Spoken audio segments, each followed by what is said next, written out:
The basement of the Chicago Public Schools administrative building holds secrets that most employees never discover. Row upon row of filing cabinets stretch into darkness, containing decades of forgotten records, abandoned photographs, and documents that tell the hidden stories of American education. It was here on a humid August morning in 2023 that digital archivist Sarah Chen made a discovery that would challenge everything historians thought they knew about Depression-era schooling and the mysterious ways that tragedy can echo across generations. Sarah had been hired to digitize the district's historical photograph collection, a massive undertaking that involved scanning thousands of class portraits, school events, and administrative documentation dating back to the 1890s. The work was methodical and often tedious, but Sarah's background in forensic imaging had taught her to notice details that others might overlook. The photograph that would change her life arrived in a manila envelope marked only with Lincoln Elementary 1929 Class 3B.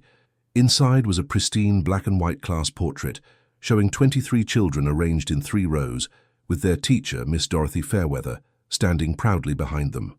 The image had been professionally taken, with clear focus and careful composition that captured both the formal atmosphere of pre-Depression education and the individual personalities of each student. What made this particular photograph unusual wasn't immediately apparent. The children were dressed in their finest clothing, their hair carefully combed for the formal session. Miss Fairweather wore a long dark dress with a white collar, her severe expression softened by the hint of a smile as she gazed down at her students. Everything about the image spoke of normalcy, prosperity, and the ordered world of 1920s America. But as Sarah began the high-resolution scanning process, feeding the photograph through equipment capable of detecting details invisible to the naked eye, she noticed something that made her pause and examine the image more carefully. In the back row, positioned between 2 clearly identifiable students, stood another child, whose presence seemed somehow different from the others. The extra child appeared to be approximately 8 years old, dressed in clothing similar to the other students, but with subtle differences that became more apparent under magnification. While the other children looked directly at the camera, with the focused attention required by 1920s photography techniques, this child seemed to be gazing slightly to one side, as if distracted by something beyond the photographer's setup.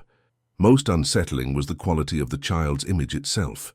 While every other student in the photograph showed the sharp clarity typical of professional studio work, the mysterious child appeared slightly translucent, as if the camera had captured them in the process of fading in or out of the frame. The effect was subtle enough to be overlooked in casual viewing, but unmistakable under careful examination with modern digital enhancement techniques.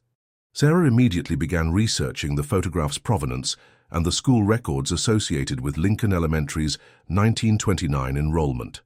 The Chicago Public Schools archives contained detailed documentation from that period, including attendance records, enrollment documents, and even individual student files that provided comprehensive information about every child who had attended the school during the 1928-1929 academic year. The record showed that Miss Dorothy Fairweather had indeed taught Class 3B at Lincoln Elementary during the spring of 1929, and that her class had contained exactly 23 students. Every child visible in the front 2 rows of the photograph could be matched to official enrollment records with names, addresses, and family information that confirmed their legitimate presence in the class. However, when Sarah attempted to identify the mysterious child in the back row, she encountered a problem that would consume the next several months of her research. Despite being clearly visible in the photograph, the child appeared in no official school records. No enrollment document, attendance sheet, or administrative report made any mention of a 24th student in Miss Fairweather's class. The mystery deepened when Sarah discovered Miss Fairweather's own teaching journal, preserved in the personal papers collection that the teacher's family had donated to the archives after her death in 1987. The journal contained detailed daily entries about her students, their progress and classroom activities throughout the 1928-1929 school year. Miss Fairweather's entries consistently mentioned 23 students by name, describing their personalities, academic achievements, and behavioral characteristics with the careful attention of a dedicated educator. Her final entry before the class photograph was taken noted her excitement about the formal portrait session and her pride in her 23 students who would be captured for posterity. But nowhere in the journal did Miss Fairweather mention a 24th child, despite the clear photographic evidence that such a student had been present during the portrait session. Sarah decided to expand her research beyond the immediate school records, investigating census data, birth certificates, and family histories from the Lincoln Elementary neighborhood during the late 1920s. The area had been a thriving middle-class community before the stock market crash, home to families of skilled workers, small business owners, and professionals who valued education and community involvement. The neighborhood research revealed several children who had lived in the area but had not attended Lincoln Elementary for various reasons. Some had been enrolled in private schools, others had moved away before the school year began, and a few had been kept home due to health problems or family circumstances. But none of these children matched the appearance of the mysterious figure in the class photograph, and all could be accounted for through other documentation that placed them elsewhere during the spring of 1929. Sarah's investigation had reached a dead end when she received an unexpected lead from an elderly woman named Margaret O'Sullivan, whose grandmother had lived in the Lincoln Elementary neighborhood during the 1920s. Margaret had heard about Sarah's research through a local history society and contacted her with information that would transform the entire investigation. According to Margaret's family stories, her grandmother had often mentioned a tragic incident that had occurred in the Lincoln Elementary neighborhood during the winter of 1928-1929. A child named Timothy Chen had died in a house fire on February 14, 1929, just 3 months before the class photograph was taken. Timothy had been 8 years old, the same apparent age as the mysterious child in the photograph. He had lived just 2 blocks from Lincoln Elementary and had desperately wanted to attend school there, but his family's immigration status and language barriers had prevented his enrollment in the formal education system. Margaret's grandmother had described Timothy as a bright, curious child who would often stand outside Lincoln Elementary during recess periods, watching the other children play and wishing he could join their games and lessons. The teachers and students had been aware of his presence, but had been unable to help him gain admission to the school due to administrative policies and bureaucratic obstacles. Timothy's death in the house fire had deeply affected the Lincoln Elementary community, according to Margaret's family stories. Many teachers and students had felt guilty about not finding a way to include the eager child in their school activities, and several memorial services had been held to honor his memory and acknowledge the tragedy of his exclusion from the educational community he had longed to join. Armed with this new information, Sarah began researching Timothy Chen's life and death, hoping to determine whether he could be the mysterious child who had appeared in Miss Fairweather's class photograph. The investigation led her to the Chicago Fire Department's historical records, where she found detailed documentation of the house fire that had claimed Timothy's life. The fire had occurred in a tenement building where several immigrant families lived in overcrowded conditions. Timothy had been trapped on the 2nd floor when the fire started on the ground level, and despite the efforts of neighbors and firefighters, he had died from smoke inhalation before rescue workers could reach him. The fire department records included a description of Timothy that matched the general appearance of the child in the class photograph: approximately 8 years old, dark hair, slender build, and clothing typical of working-class children during the late 1920s.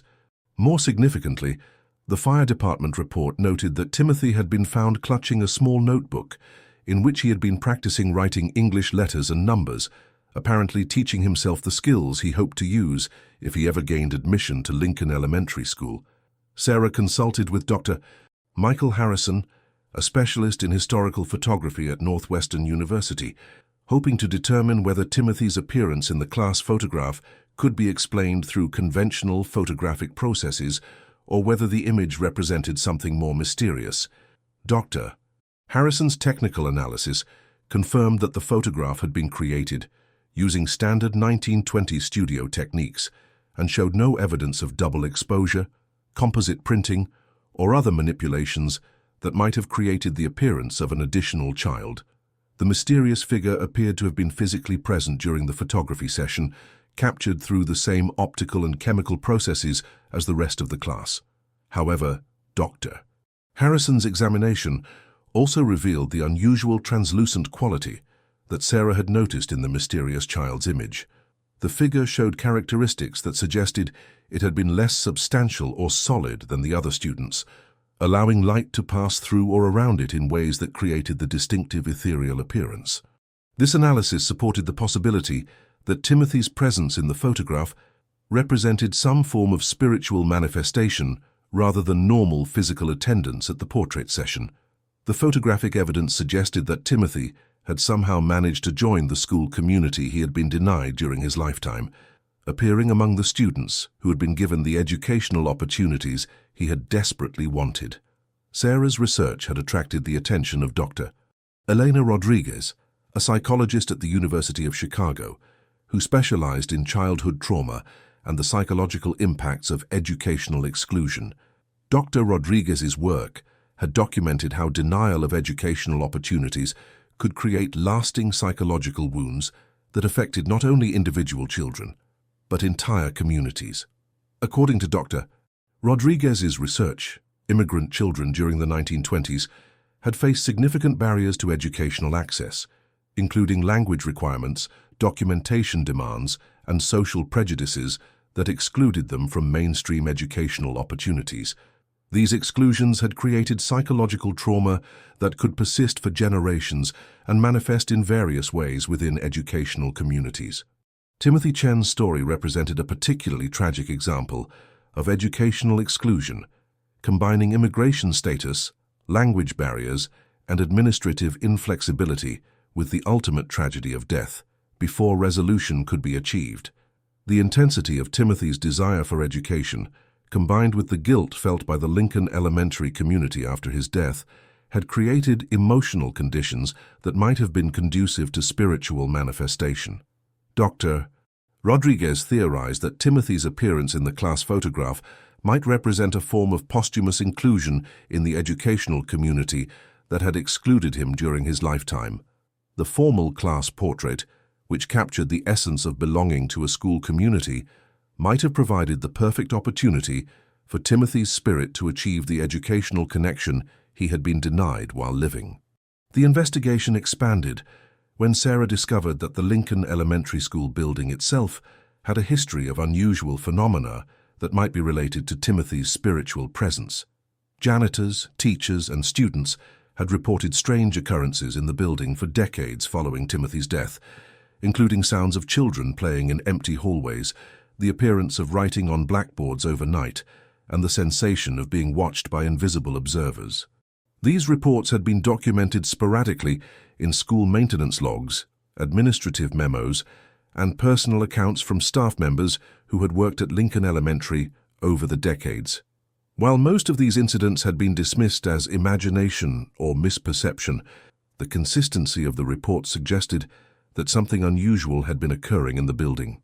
Most relevant to Timothy's story were reports of a child's voice occasionally heard during quiet periods in the school, particularly in areas near windows that faced the street where Timothy had been known to stand while watching the other children.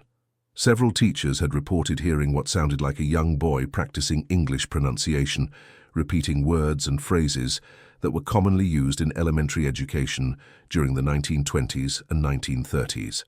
Sarah worked with Dr.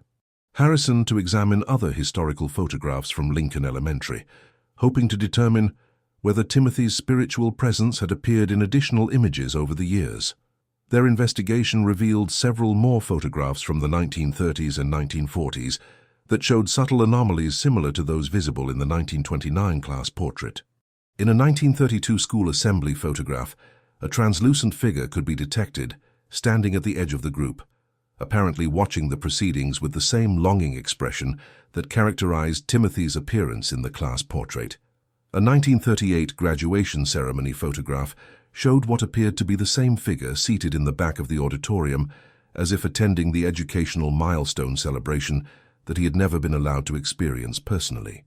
The consistency of these appearances over more than a decade suggested that Timothy's spiritual connection to Lincoln Elementary had persisted long after his death, manifesting primarily during formal educational events and celebrations that represented the type of school experiences he had been denied during his brief life.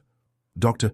Rodriguez expanded her research to include other cases of educational exclusion during the 1920s, investigating whether similar spiritual manifestations had occurred in schools that had denied educational opportunities to immigrant, minority, or economically disadvantaged children. Her research revealed a pattern of unusual phenomena in educational institutions, with histories of exclusionary practices, suggesting that Timothy's case was part of a broader pattern of spiritual response to educational injustice.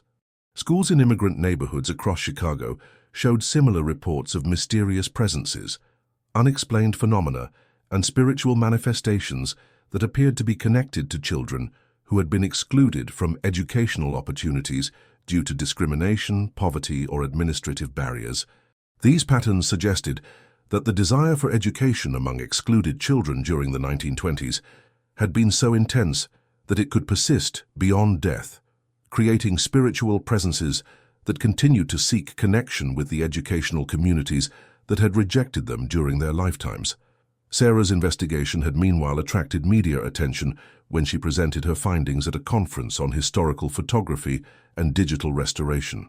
The story of Timothy Chen and his mysterious appearance in the 1929 class photograph resonated with audiences who recognized the ongoing challenges faced by immigrant children seeking educational opportunities in American schools.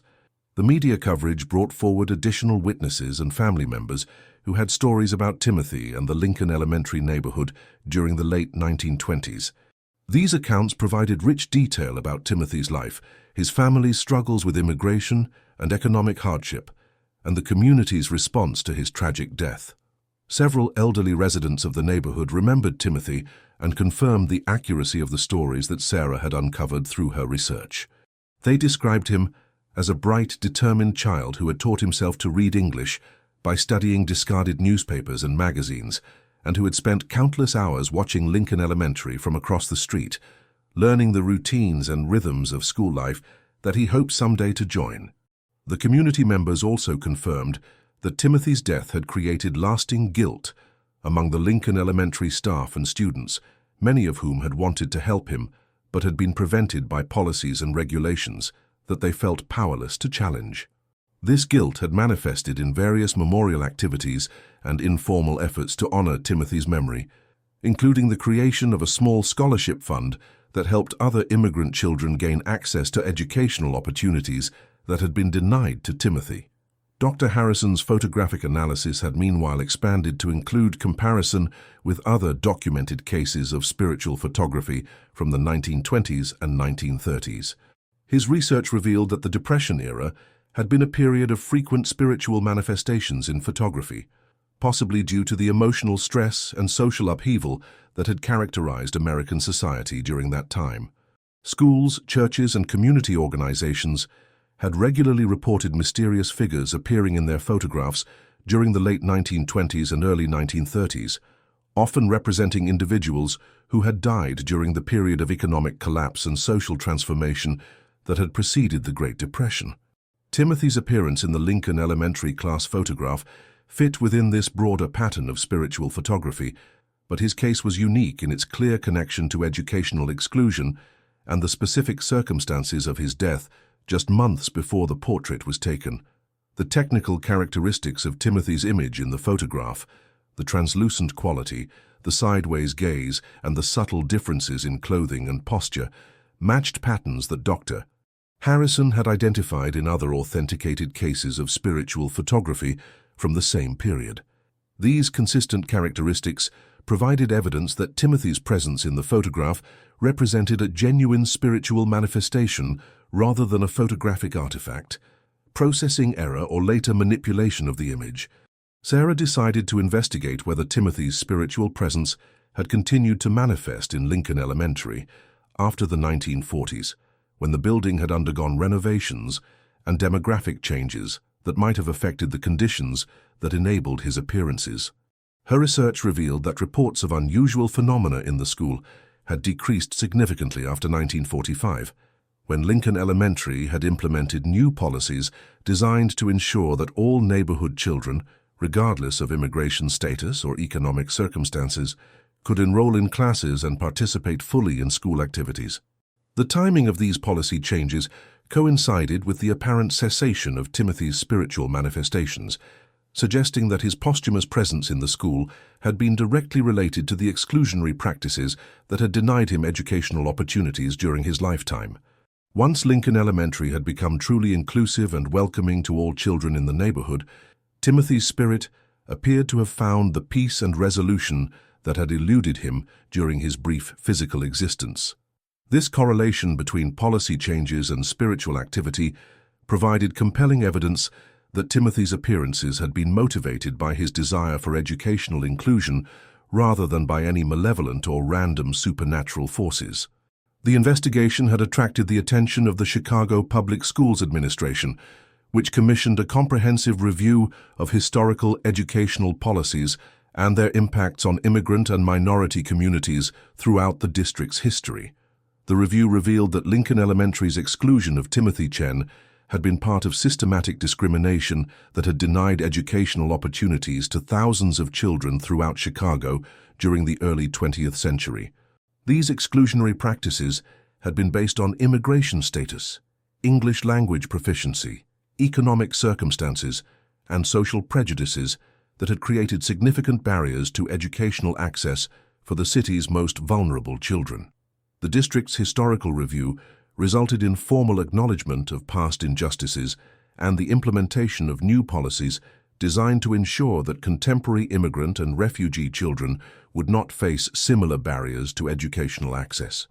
A memorial program was established to honor Timothy Chen and other children who had been excluded from Chicago public schools due to discriminatory policies, creating permanent recognition of their stories and ensuring that their experiences would inform future educational decision-making. Sarah's research had evolved into a comprehensive investigation of educational exclusion and its spiritual consequences that had implications far beyond the specific case of Timothy Chen and Lincoln Elementary School. Her work had demonstrated that the desire for education among excluded children could be so intense that it persisted beyond death, creating spiritual legacies that influenced educational communities for decades and demanded acknowledgement and resolution through policy changes and community action. The 1929 class photograph that had started the investigation remained a powerful symbol of both educational injustice and the enduring human need for learning and belonging that could transcend even death itself. Timothy Chen's translucent presence among Miss Fairweather's students served as a permanent reminder that educational communities had responsibilities to all children who desired learning opportunities, regardless of their official enrollment status or their ability to meet arbitrary administrative requirements. Dr. Rodriguez's psychological research had revealed that communities that acknowledged and addressed their histories of educational exclusion showed improved outcomes for contemporary students, suggesting that honoring the memories of excluded children like Timothy could have practical benefits for current educational effectiveness. Schools that created memorial programs, policy changes, and inclusive practices in response to discoveries about their exclusionary histories consistently demonstrated enhanced student achievement, improved community relationships, and stronger institutional cultures compared to schools that ignored or denied their past injustices.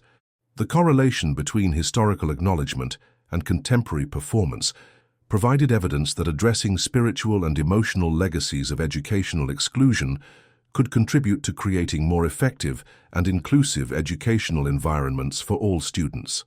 As Sarah concluded her investigation, she reflected on how Timothy Chen's mysterious appearance in the 1929 class photograph had revealed not only the tragedy of individual educational exclusion, but also the broader patterns of discrimination and injustice that had characterized American education throughout much of the 20th century. Timothy's story had demonstrated that some human needs were so fundamental that they could persist beyond physical death, creating spiritual legacies that demanded recognition and action from educational communities committed to serving all children who desired learning opportunities. The photograph had become more than a historical curiosity. It had evolved into a catalyst for educational justice and a reminder that the consequences of excluding children from learning communities could extend far beyond immediate impacts on individual students and families. Miss Dorothy Fairweather's proud stance behind her 23 enrolled students had been transformed by the presence of Timothy Chen into a more complex image that captured both the achievements of inclusive education and the tragedies that resulted from exclusionary practices. The teacher, who had noticed nothing unusual during the 1929 portrait session, had unknowingly participated in documenting one of the most compelling examples of spiritual manifestation in educational photography, creating lasting evidence that the desire for education and belonging could transcend any barrier, including death itself. Timothy's translucent figure would forever stand among his peers in the class photograph, finally achieving the educational inclusion that had been denied to him during his brief life, while serving as an eternal advocate for all children who long to learn and belong within educational communities dedicated to justice, inclusion, and human dignity. But Timothy Chen's story was far from over. As news of Sarah's discovery spread through academic circles and social media, something extraordinary began to happen. Other archivists, historians, and family researchers started examining their own collections of Depression-era school photographs with new attention to detail, and what they found would transform Timothy's individual case into evidence of a nationwide phenomenon that had been hidden for nearly a century. The first major breakthrough came from Dr. Patricia Williams at the Detroit Public Library, who contacted Sarah after reading about the Lincoln Elementary discovery. Dr. Williams had been working on a similar digitization project when she decided to re-examine a 1931 class photograph from Roosevelt Elementary School in Detroit's Corktown neighborhood, an area that had housed thousands of Irish and Italian immigrant families during the early 20th century. Using the same high-resolution scanning techniques that Sarah had employed, Dr. Williams discovered not one but 3 additional children in the Roosevelt Elementary photograph, who appeared with the same translucent quality that had characterized Timothy's presence in the Chicago image. Like Timothy, these children showed no enrollment records, no official documentation, and no contemporary mention in school administrative files. Dr. Williams' investigation revealed that all 3 mysterious children could be identified through Detroit Fire Department records as victims of a tenement fire that had occurred in January 1931, just months before the class photograph was taken. The fire had claimed the lives of 7 people, including Maria Rossi, age 9, Giuseppe Benedetti, age 8, and Patrick O'Brien, age 7, all children from immigrant families who had been denied access to formal education due to language barriers and administrative discrimination. Like Timothy, these children had been known to gather outside Roosevelt Elementary during school hours, watching through windows and hoping for opportunities to join the educational activities they observed. Their deaths had devastated the immigrant community and created lasting guilt among the school staff who had wanted to help them but had been constrained by district policies that excluded non-English-speaking children. The Detroit discovery prompted Sarah to reach out to archivists and researchers across the Midwest, sharing her scanning techniques and encouraging systematic examination of Depression-era school photographs. The response was overwhelming, with dozens of institutions reporting similar findings in their collections. The Milwaukee Public Museum found a 1930 photograph from Washington Elementary that showed 2 additional children, later identified as Polish immigrant siblings who had died in a factory accident. The St. Louis Historical Society discovered a 1932 image from Jefferson Elementary containing 3 mysterious figures connected to children who had died during a scarlet fever outbreak after being denied access to school health services. Case after case revealed the same tragic pattern: immigrant and minority children excluded from educational opportunities who had died during the early years of the Great Depression, only to appear posthumously in school photographs as translucent figures seeking the inclusion they had been denied in life. Dr. Harrison expanded his photographic analysis to include the growing collection of spiritual manifestation images, working with a team of technical specialists to identify common characteristics and patterns that might explain how these posthumous appearances had been captured by 1920s and 1930s camera equipment. His research revealed that the mysterious children all showed identical technical characteristics: translucent appearance suggesting reduced physical density, slight variations in lighting that indicated they had been less solid than living subjects, and positioning that suggested awareness of photographic procedures despite their ambiguous physical status. Most significantly, Dr. Harrison's analysis revealed that the spiritual manifestations occurred exclusively in schools with documented histories of educational exclusion, and that the intensity of the manifestations correlated directly with the severity and duration of discriminatory policies that had denied educational access to immigrant and minority children. Schools that had maintained inclusive policies throughout the 1920s and early 1930s showed no evidence of spiritual manifestations in their photographs, while institutions with the most restrictive and discriminatory practices showed the highest concentrations of mysterious additional figures. This correlation provided compelling evidence that the spiritual appearances were directly connected to educational injustice rather than random supernatural phenomena, suggesting that the excluded children were responding to specific institutional practices that had denied them the learning opportunities they desperately wanted. Dr. Rodriguez's psychological research expanded to include analysis of community trauma and collective guilt in neighborhoods where spiritual manifestations had been documented. Her investigation revealed that immigrant communities during the Depression era had experienced profound psychological distress related to their children's exclusion from mainstream American institutions, particularly schools. Parents who had emigrated to provide better opportunities for their families found themselves watching their children denied access to the very educational systems they had hoped would enable upward mobility and cultural integration. The psychological impact of this exclusion had been devastating for entire communities, creating lasting trauma that persisted across generations. The deaths of excluded children had intensified this community trauma, adding grief and guilt to the existing psychological burden of educational discrimination. Communities that had lost children who had been denied school access often developed collective beliefs about the ongoing spiritual presence of these children, with many families reporting dreams, visions, and other experiences that suggested their deceased children continued to seek educational opportunities. Dr. Rodriguez's interviews with elderly community members revealed widespread beliefs that excluded children who had died continued to hover around schools and educational activities, drawn by their unfulfilled desire to learn and belong within academic communities. These beliefs had persisted for decades in immigrant neighborhoods, creating cultural contexts that might have been conducive to spiritual manifestations in school photography. The psychological framework that Dr. Rodriguez developed helped explain not only why spiritual manifestations occurred, but also why they had been captured by camera equipment during the specific time period of the late 1920s and early 1930s, when community trauma and educational discrimination had reached peak intensity. Sarah's investigation had meanwhile attracted the attention of investigative journalist Maria Santos, whose coverage of educational inequality had earned national recognition. Santos proposed a comprehensive documentary investigation that would trace the stories of excluded children like Timothy Chen and examine the ongoing impacts of Depression-era educational discrimination on contemporary school systems.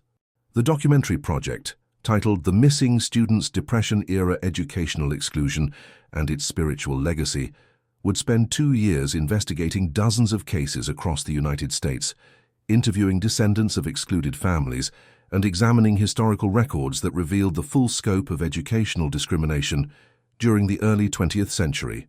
Santos's investigation revealed that educational exclusion during the 1920s and 1930s had been far more systematic and widespread than previously documented, with thousands of immigrant and minority children denied access to public schools through administrative policies, language requirements, and social prejudices that had effectively created a parallel system of educational apartheid. The documentary team discovered that many of the children who had appeared as spiritual manifestations in school photographs had been part of informal educational networks created by excluded communities, with parents and community leaders organizing underground schools, tutoring programs, and educational cooperatives that attempted to provide learning opportunities despite official discrimination.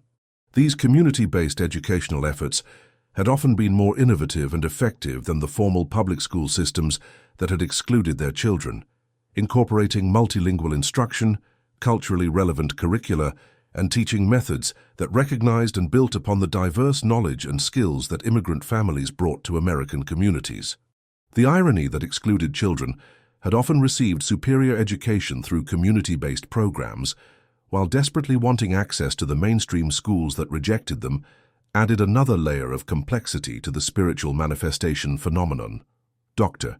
Harrison's research had expanded to include technical analysis of camera equipment and photographic chemistry, used during the 1920s and 1930s, investigating whether specific technical factors might have made cameras of that era particularly sensitive to spiritual phenomena. His investigation revealed that photographic technology during the Depression era had indeed possessed characteristics that might have enhanced its ability to capture subtle visual phenomena that exceeded normal human perception. The silver halide chemistry used in film emulsion during that period had been exceptionally sensitive to electromagnetic variations, temperature fluctuations, and other environmental factors that might be associated with spiritual presence. Additionally, the long exposure times required by 1920s and 1930s camera equipment had created extended periods during which photographic plates or film could capture accumulated visual information that might not be apparent during brief moments of normal observation. The combination of sensitive chemistry and extended exposure times had created optimal conditions for detecting and recording subtle visual phenomena that might be invisible or barely perceptible to human vision, but substantial enough to influence photographic processes. Dr. Harrison's technical research provided scientific explanations for how spiritual manifestations might have been captured by Depression-era cameras while remaining invisible to photographers and subjects during actual photography sessions. The investigation had attracted international attention when similar phenomena were discovered in school photographs from other countries that had experienced economic depression and social upheaval during the 1930s. Archives in Britain, Germany, and Canada reported finding mysterious additional children in their Depression-era school collections, suggesting that the phenomenon transcended national boundaries and cultural differences. British researchers identified spiritual manifestations in photographs from schools in London's East End, where Irish and Jewish immigrant children had been excluded from mainstream educational opportunities. German archives revealed similar images from schools in working-class neighborhoods, where economic hardship had prevented children from attending classes regularly. Canadian investigators found multiple examples in photographs from schools in Quebec and Ontario, where French-Canadian and immigrant children had faced linguistic and cultural barriers to educational access. The international scope of the phenomenon provided evidence that spiritual manifestations in Depression-era school photography represented universal human responses to educational injustice rather than cultural artifacts specific to American immigrant communities. Dr. Rodriguez collaborated with international colleagues to develop comparative studies of educational exclusion and spiritual manifestation across different national contexts, revealing that the intensity and frequency of mysterious appearances correlated directly with the severity of educational discrimination, regardless of cultural or linguistic differences. Sarah had meanwhile established the Timothy Chen Archive for Educational Justice, creating a permanent repository for research into Depression-era educational exclusion and its spiritual manifestations. The archive collected photographs, documents, oral histories, and contemporary accounts that documented both the systematic exclusion of immigrant and minority children and the ongoing impacts of these policies on American education. The archive became a central resource for researchers, educators, and community members who wanted to understand the hidden history of educational discrimination and work toward creating more inclusive educational environments for contemporary students. The Timothy Chen Archive also developed educational programs for schools and community organizations, creating curricula that taught about Depression-era educational exclusion while connecting historical injustices to contemporary challenges in educational equity and inclusion. These educational programs help students and community members understand how historical discrimination continued to influence present-day educational outcomes and community relationships, providing frameworks for addressing ongoing inequities and preventing similar exclusion in contemporary settings. Dr. Williams' research in Detroit had expanded to include investigation of the long-term impacts of Depression-era educational exclusion on immigrant community development and economic mobility. Her study revealed that communities where children had been systematically excluded from educational opportunities during the 1930s continued to show lower rates of educational achievement and economic advancement decades later. The intergenerational impacts of educational exclusion had created persistent patterns of disadvantage that influenced community development, family stability, and individual life outcomes long after the original discriminatory policies had been eliminated. Dr. Williams' research demonstrated that addressing historical educational trauma required more than simply changing policies. It demanded comprehensive community healing efforts that acknowledged past injustices and worked to repair the ongoing damage caused by systematic exclusion. Communities that had implemented memorial programs, educational initiatives, and community healing processes in response to discoveries about their Depression-era exclusion showed measurable improvements in contemporary educational outcomes, suggesting that acknowledging and addressing historical trauma could have practical benefits for current residents. The investigation had attracted attention from federal education officials who commissioned a comprehensive review of historical educational policies and their ongoing impacts on American school systems.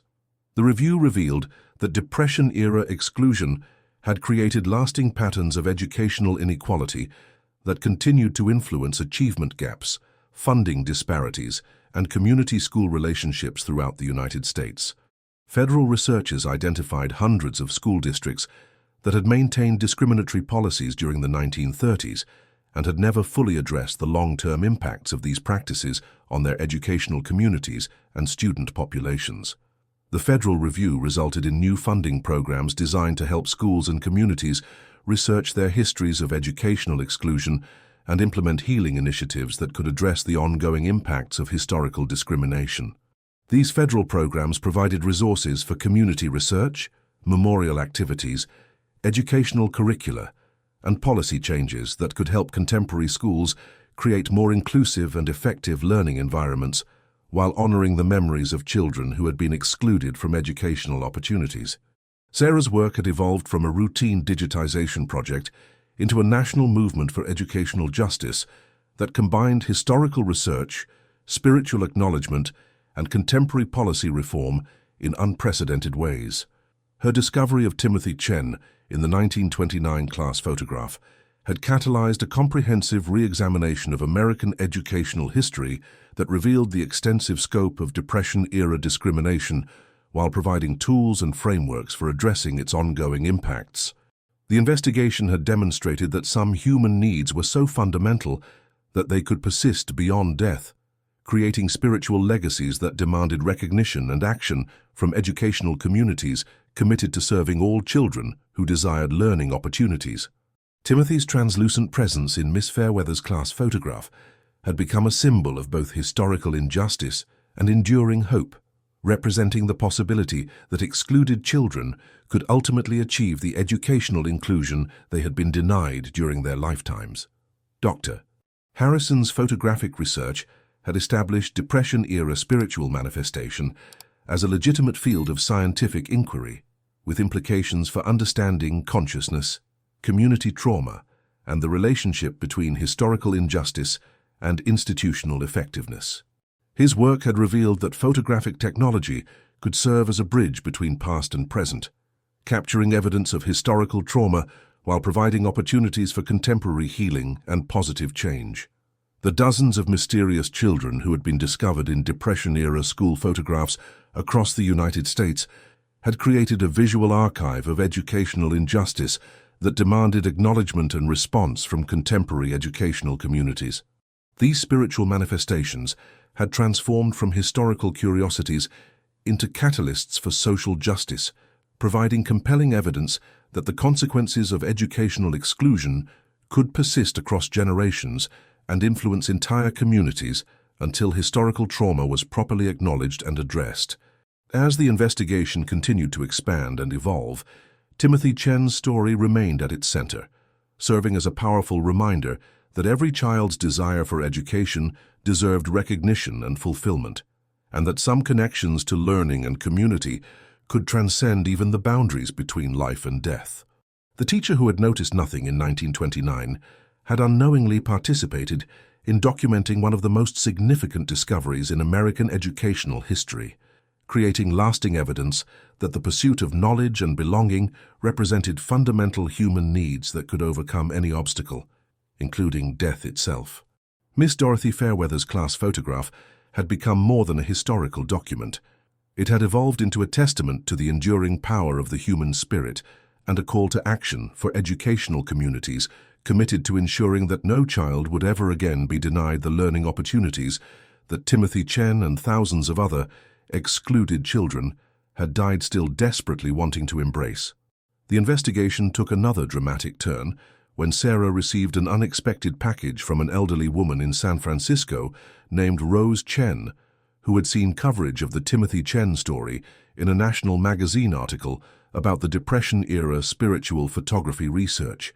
Rose claimed to be Timothy's great-niece, the granddaughter of Timothy's older sister, who had survived the 1929 house fire that claimed Timothy's life.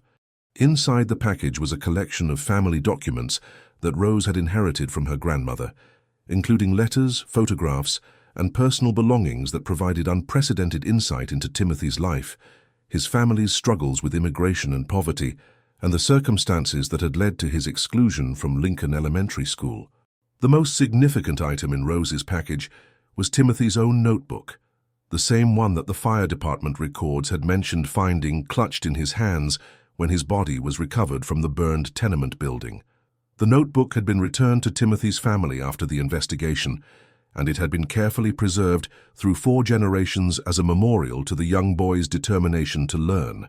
The notebook contained page after page of Timothy's efforts to teach himself English, with carefully copied letters, words, and phrases that he had apparently learned by listening outside Lincoln Elementary's windows and studying discarded papers and books that he had found in the neighborhood. His handwriting showed remarkable progress over the months before his death, revealing a child of exceptional intelligence and determination who had been developing sophisticated language skills despite having no formal educational support. Most poignantly, the final pages of Timothy's notebook contained his attempts to write his own name and address in preparation for what he hoped would eventually be his enrollment at Lincoln Elementary School. He had practiced writing Timothy Chen Student Lincoln Elementary School dozens of times, as if by repetition he could make his dream of official educational inclusion become reality. Rose's letter explained that Timothy's family had immigrated from Guangdong province in southern China in 1925, seeking economic opportunities and educational advancement for their children. Timothy's father had found work in a laundry, while his mother had taken in sewing to supplement the family's meager income. The family had desperately wanted Timothy to attend school, but language barriers, documentation requirements, and discriminatory policies had created insurmountable obstacles to his enrollment. Timothy's parents had spoken limited English, and the family had lacked the cultural knowledge and social connections necessary to navigate the complex bureaucracy of Chicago's educational system. Timothy's exclusion from school had been particularly painful for his family, because education had been the primary motivation for their immigration to America. They had sacrificed everything to provide their children with opportunities for learning and advancement that had been unavailable in their homeland, only to find that American educational institutions were closed to Chinese immigrant children through formal and informal discrimination. Rose's family documents also revealed that Timothy's death had created lasting trauma within Chicago's Chinese immigrant community, reinforcing fears about safety, discrimination, and the challenges of achieving acceptance within American society. Many families had interpreted Timothy's death as a warning about the dangers of hoping for inclusion in mainstream American institutions. The fire that killed Timothy had been caused by unsafe heating equipment in the overcrowded tenement building, where multiple immigrant families lived in substandard conditions. The building's landlord had ignored safety violations and maintenance problems, creating the dangerous conditions that had made the fire so deadly when it finally occurred. Timothy's death had been part of a broader pattern of neglect and exploitation that had characterized the experiences of Chinese immigrants in Chicago during the 1920s, when discriminatory housing policies, employment restrictions, and social prejudices had forced immigrant families into dangerous and impoverished living conditions. Sarah worked with Rose to digitize and preserve Timothy's notebook and family documents, creating a comprehensive archive of his life story that provided crucial context for understanding his spiritual manifestation in the 1929 class photograph. The documents revealed the full tragedy of Timothy's exclusion and the depth of his commitment to achieving educational inclusion despite overwhelming obstacles. The notebook's evidence of Timothy's self-directed learning efforts demonstrated that his appearance in Miss Fairweather's class photograph represented more than simple spiritual manifestation. It documented the persistence of a brilliant young mind that had continued to seek educational connection, even beyond the boundaries of physical existence. Dr. Rodriguez expanded her psychological research to include analysis of Timothy's notebook and its implications for understanding the relationship between individual determination, educational exclusion, and spiritual manifestation. The notebook provided unique evidence of how excluded children had experienced and responded to educational discrimination during the Depression era. Timothy's careful practice of writing his name as a Lincoln Elementary student revealed the psychological strategies that excluded children had used to maintain hope and connection to educational communities that had rejected them. His notebook showed that he had mentally enrolled himself in the school, creating an imaginary educational identity that sustained his motivation to continue learning despite official exclusion. The psychological sophistication of Timothy's self-directed learning program, evident in his systematic approach to language acquisition and his strategic focus on skills that would be required for successful school participation, demonstrated exceptional resilience and intelligence that made his exclusion from formal education even more tragic. Dr. Rodriguez's analysis revealed that Timothy's spiritual appearance in the class photograph might represent the fulfillment of the educational identity that he had created for himself through his notebook practice. His posthumous inclusion in Miss Fairweather's class had finally made real the student identity that he had been developing through his solitary learning efforts. The discovery of Timothy's notebook attracted attention from linguistics researchers who were interested in his remarkable progress in English language acquisition without formal instruction. Dr. Amanda Foster at the University of Chicago analyzed Timothy's writing samples and found evidence of sophisticated understanding of English grammar, vocabulary, and syntax that exceeded what would normally be expected from informal learning alone. Timothy's language acquisition had been facilitated by his systematic observation of Lincoln Elementary's educational activities, suggesting that he had been able to learn effectively by watching and listening to classroom instruction from outside the building. His notebook revealed that he had been following the school's curriculum and had been learning at a pace that would have placed him among the top students in his age group if he had been allowed to enroll. The linguistic analysis of Timothy's notebook provided evidence that exclusion from formal education had not prevented him from achieving remarkable academic progress through his own determination and intelligence. His self-directed learning had been more effective than many contemporary formal educational programs, making his death and continued exclusion even more devastating. Dr. Foster's research revealed that Timothy's case was not unique among excluded immigrant children, many of whom had developed sophisticated informal learning strategies that enabled them to acquire academic skills despite being denied access to schools. These children had often achieved higher levels of academic competence than their formally educated peers, demonstrating the resilience and intelligence of communities that had been systematically underestimated and marginalized. The investigation had meanwhile attracted attention from technology companies interested in applying artificial intelligence and machine learning to historical photograph analysis. Google's Arts and Culture division partnered with Sarah's research team to develop automated systems that could scan large collections of historical photographs and identify potential spiritual manifestations based on the technical characteristics that Dr. Harrison had documented.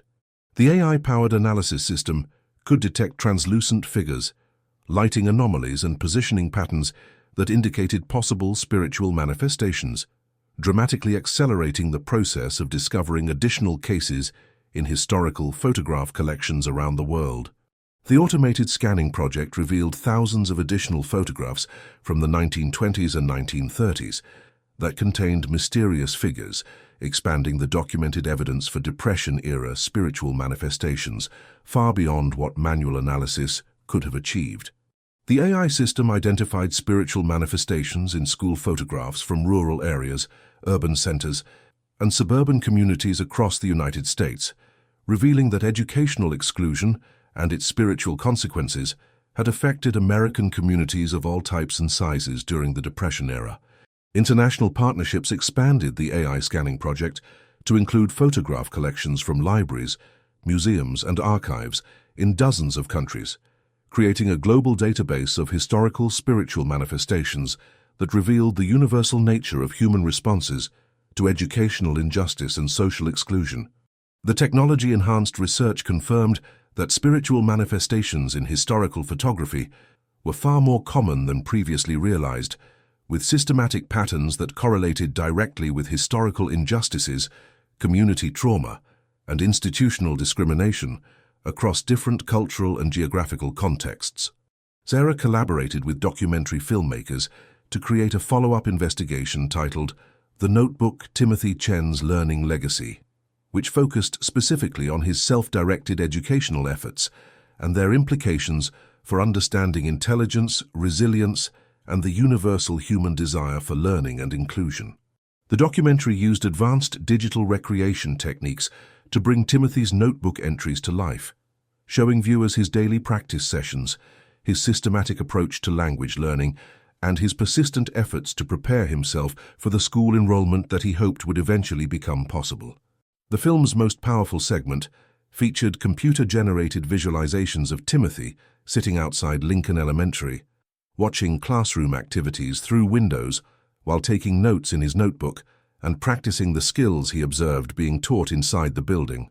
The documentary revealed the full tragedy of Timothy's situation by showing how close he had come to achieving his educational goals through his own efforts, and how his death had prevented him from ever demonstrating the remarkable academic abilities that his notebook revealed. The film's release generated widespread media attention and public discussion about contemporary educational barriers faced by immigrant and refugee children, drawing parallels between Timothy's 1920s experiences and ongoing challenges in American schools. Educational policymakers used Timothy's story as a catalyst for reviewing and improving contemporary policies and procedures for enrolling immigrant children, ensuring that language barriers, documentation requirements, and administrative obstacles would not prevent deserving students from accessing educational opportunities.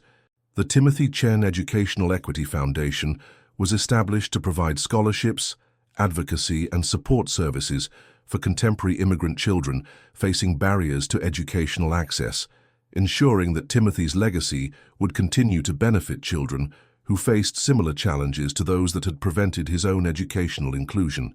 The foundation created programs that specifically addressed the types of obstacles that had prevented Timothy's enrollment, including language support services, family advocacy programs, and community outreach initiatives designed to help immigrant families navigate American educational systems. Rose Chen became a prominent spokesperson for immigrant educational rights, sharing her family's story at conferences, legislative hearings, and community events that promoted understanding and support for contemporary immigrant children seeking educational opportunities. Her presentations combined Timothy's historical story with information about current challenges faced by immigrant families, creating powerful connections between past and present that motivated audiences to support educational equity initiatives. The investigation had attracted attention from neuroscientists studying consciousness and spiritual experience, who were interested in the implications of systematic spiritual manifestations for understanding human consciousness and its possible survival beyond physical death. Brain imaging studies of individuals who reported spiritual encounters with Timothy or other excluded children revealed consistent patterns of neural activity that suggested genuine perception of information or presences that exceeded normal sensory capabilities. The neuroscience research provided scientific validation for subjective reports of spiritual experiences related to Timothy's story, helping to legitimize the investigation and attract additional academic and institutional support for continued research. Dr. Harrison's photographic research had expanded to include development of new imaging technologies, specifically designed to detect and document spiritual manifestations in contemporary educational settings, building on the techniques that had been successful for analyzing historical photographs.